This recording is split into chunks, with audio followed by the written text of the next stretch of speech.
Nandito ako sa Quezon para ayusin na ang aking sasakyan. Itong sasakyan na ito ay pamasada sa Maynila. Kaya pinuntahan ko na ito para gawain na at patakbuhin na.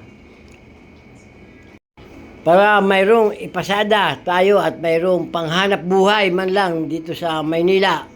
Pero bago ko gawain ang sasakyan, lilinisin ko muna itong aking rampahan. Maganda yung gagawa ka na malinis ang iyong kapaligiran. Kaya kailangan kong linisin muna ito bago ako maggawa ng sasakyan.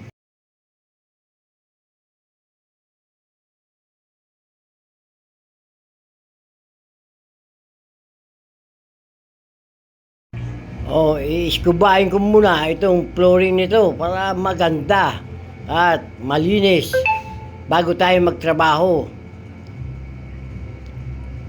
Ito ang aking rampahan dito sa Quezon.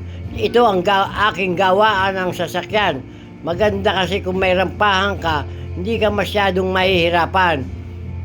Lalo na sa pang-ilalim ang ginagawa mo ng sasakyan.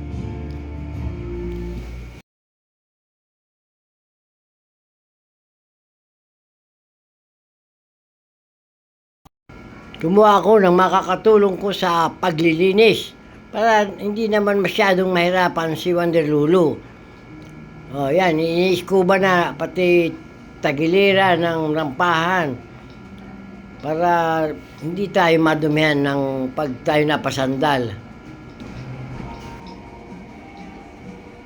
O, ito ang ilalim ng sasakyan. Kitang-kita ang kailaliman ng sasakyan.